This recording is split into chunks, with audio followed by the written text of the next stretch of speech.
Seguro de vida? Será que você precisa mesmo? Eu fui provocado pelo time da Aso Seguros, uma empresa brasileira de tecnologia em seguros, para compartilhar aqui a minha estratégia e opinião sobre esse produto, seguro de vida. Então, vamos lá de forma bem objetiva. Primeiro, muita gente que não tem seguro de vida pode estar correndo o risco do qual vai se arrepender. Segundo, muitas pessoas que têm seguro de vida provavelmente o contrataram de forma errada e estão pagando mais do que deveriam. Terceiro, e sim, existem diversas coberturas de seguro de vida para usar em vida que atendem perfis de pessoas diferentes. Cada pessoa tem uma maneira diferente de lidar com dinheiro e de se preparar para imprevistos. Mas também é fundamental entender que em todo plano algo tende a dar errado. Algo vai dar errado. A ideia do imprevisto nasce porque nós estamos sempre em evolução, sempre planejando algo novo, algo que nunca fizemos na vida.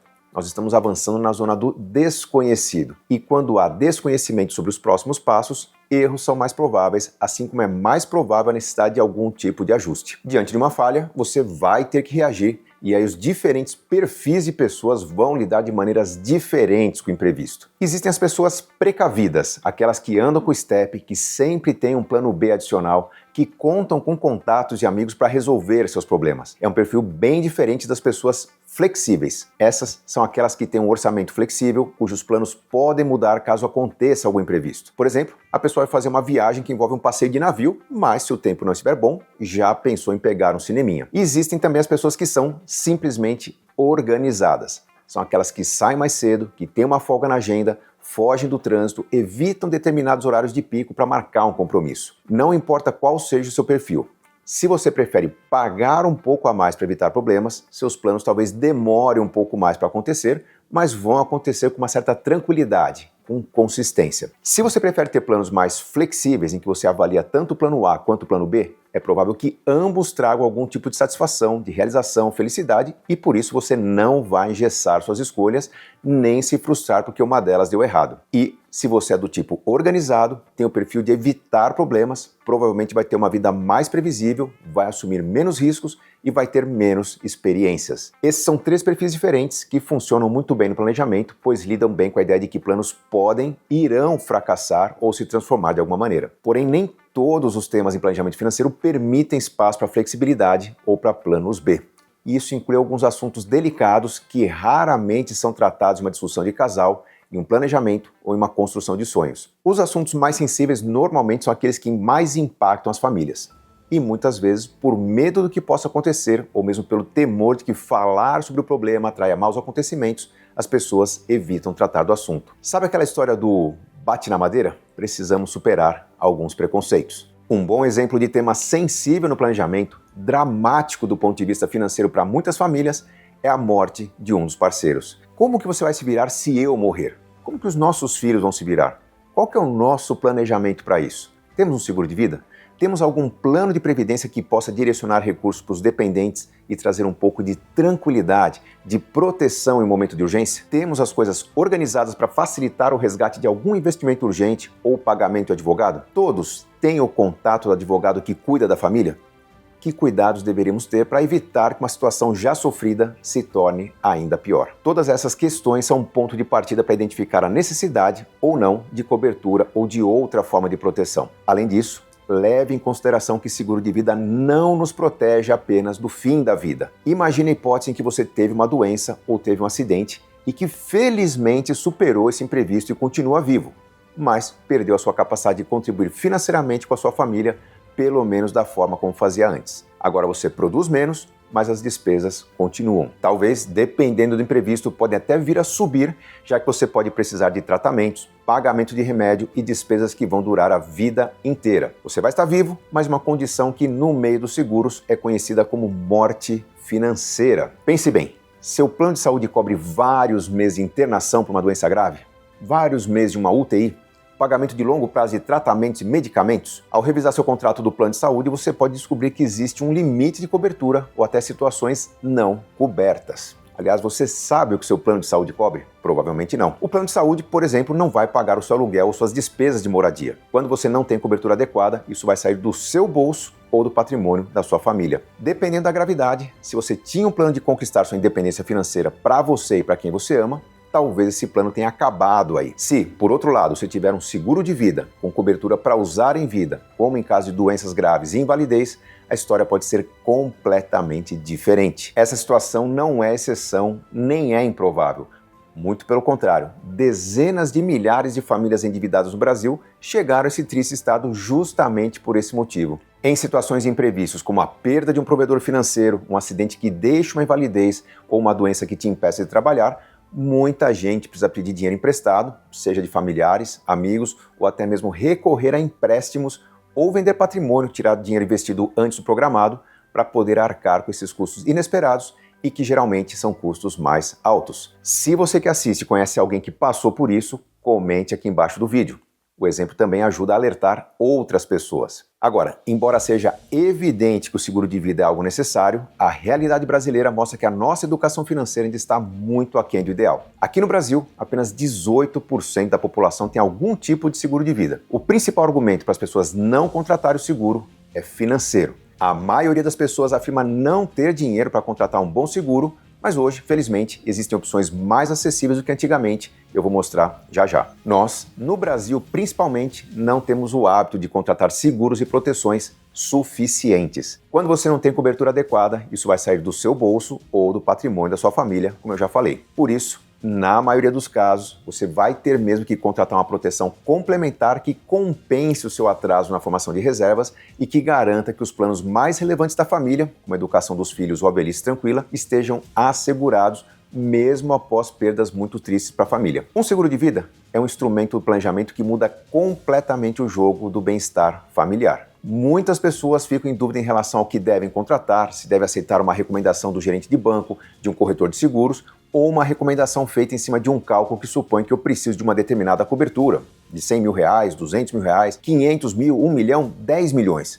O que é razoável? O que é sensato? Primeiro ponto aqui é entender que nem todo mundo precisa de um seguro de vida com cobertura muito alta. Seguros, incluindo o seguro de vida, servem para cobrir aquilo que você não consegue atender com o seu planejamento. Eles serão mais necessários quanto menos reservas você tiver ou quanto mais distante você estiver da sua independência financeira. Quem realmente precisa de um seguro de vida são principalmente as pessoas com patrimônio reduzido, ou seja, aquelas pessoas que não conseguem manter nem um estilo de vida mais simples caso sejam impedidas de trabalhar, seja por uma doença ou um acidente se vier a acontecer. E também aquelas pessoas que têm dependentes, ou seja, aquelas pessoas cuja ausência geraria impacto não só emocional, mas também financeiro. Dependente é quem depende de você para manter a vida, suas escolhas, a educação das crianças, por exemplo. Quanto maior essa dependência e mais atrasado estiver o processo de construção da sua independência financeira, mais necessária vai ser a contratação de um seguro para garantir a continuidade na vida. Ou seja, o seguro de vida é complementar à sua reserva de emergências e deve ser contratado enquanto você constrói sua reserva e não apenas depois de completá-la. A gente sabe que com a perda de alguém querido, não será possível continuar exatamente da mesma maneira que se vivia antes. Mas quanto mais pudermos preservar a capacidade de custear a vida e as escolhas, inclusive as de longo prazo, mais fácil vai ser se restabelecer da perda sofrida. Daí a necessidade de contratação de um seguro de vida para isso. Mas como evitar pagar desnecessariamente? Como calcular a cobertura ideal? Para entender como é que essa negociação vai evoluir, você tem que entender antes qual é a dimensão do seu risco. O risco de perder a estabilidade, a renda, o patrimônio, a continuidade das escolhas que você quer preservar. Se nós queremos uma boa proteção para a família, ao contratar um seguro de vida, devemos pagar o máximo possível, cobrir todas as possibilidades, ou há como otimizar os gastos com esse produto? A resposta você já imagina qual é.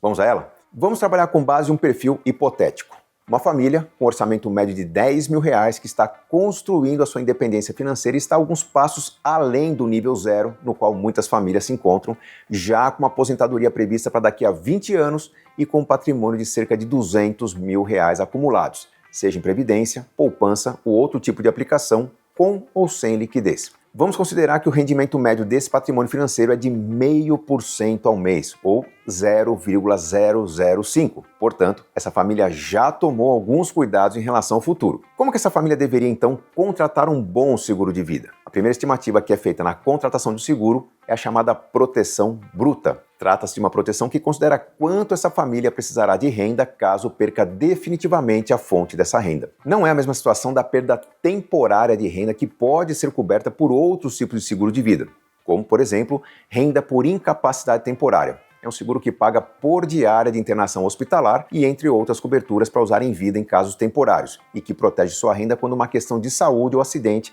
te afasta do trabalho por um curto período. Também não é o caso do aumento do custo familiar em decorrência de doenças graves.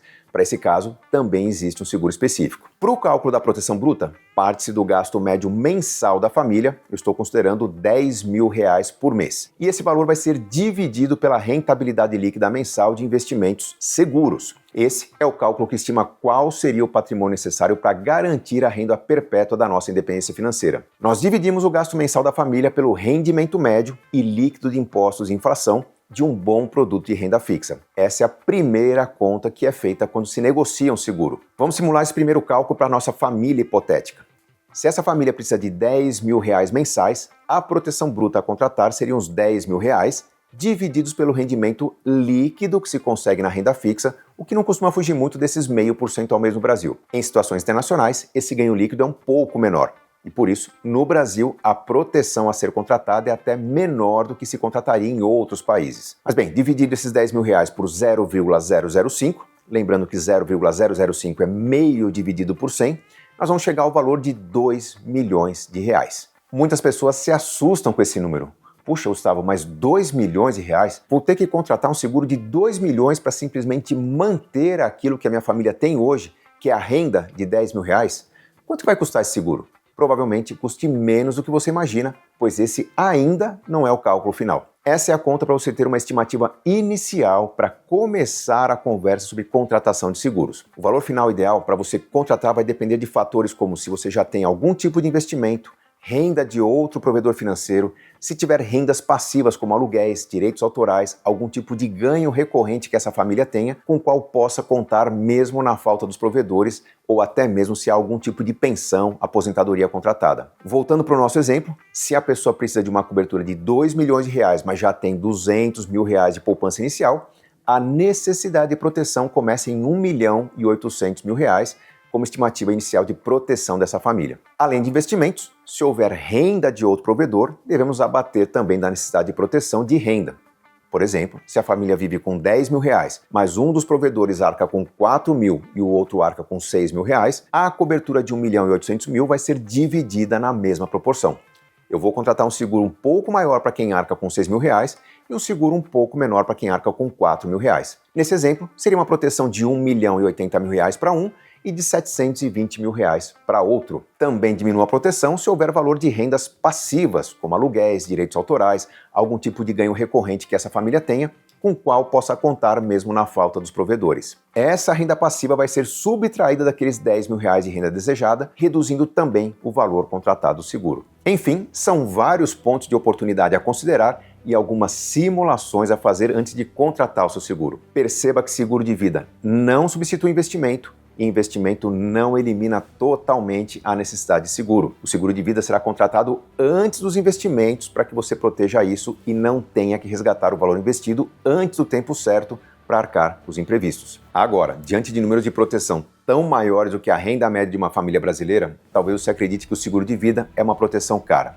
Quanto vai custar então esse seguro? É aqui que a educação e o conhecimento fazem toda a diferença. Eu fiz uma simulação no site da própria ASUS que me provocou a fazer esse conteúdo para mostrar quanto custa um seguro de vida de R$1 milhão para um perfil de homem de 35 anos, renda de R$6.000 mensais. A proteção de R$1 milhão sai por menos de R$115 mensais. Se eu incluir uma proteção de mais R$500 mil por invalidez por acidente, o custo mensal, também chamado de prêmio seguro, é de R$150 no total. Você mesmo pode fazer essa simulação para a sua renda e idade e ajustar os valores de cobertura ou incluir outros tipos de seguro, como para o caso de doenças graves, que cobre os aumentos de gastos em decorrência de doenças. Faça a simulação, o link está aqui na descrição. Se você ficar satisfeito, você pode contratar direto ou pode falar com o corretor parceiro. E a grande vantagem da ASUS é que eles deixaram o processo de contratação muito simples e prático, como sempre deveria ser. Não existe aquele tanto de papel e burocracia na hora de contratar. E um dos diferenciais que mais me chamou a atenção é que na ASUS você pode contratar as coberturas de maneira individual.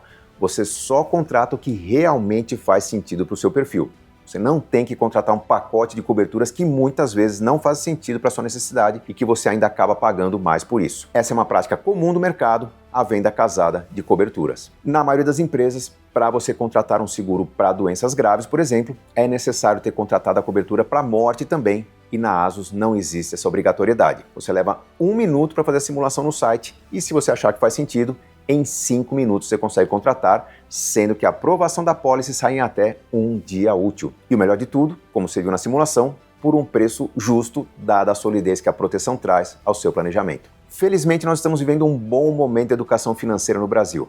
As gerações mais jovens vêm herdando dos seus pais uma fortuna que as gerações anteriores não herdavam e, com isso, há uma preocupação maior com proteção, o que vem levando as pessoas a contratarem mais seguros, não só para proteger a renda, mas também para proteger o patrimônio e reduzir custos de sucessão. O resultado desse aumento na contratação de seguros é que os custos têm sido cada vez menores. E com a expansão da tecnologia e da inteligência artificial, os processos de contratação estão cada vez mais ágeis e menos burocráticos, o que facilita o acesso a um custo mais eficiente. Se você ficou com alguma dúvida sobre seguro de vida, eu te convido a deixar um comentário logo abaixo do vídeo. Você sabe que eu só indico aos meus alunos e seguidores o que há de mais eficiente e competitivo no mercado. Se você quiser simular a contratação de seguro ou comparar o que você tem com a solução da ASUS, eu te convido a acessar o perfil da empresa que eu deixei logo abaixo desse vídeo e conhecer essa solução mais inteligente.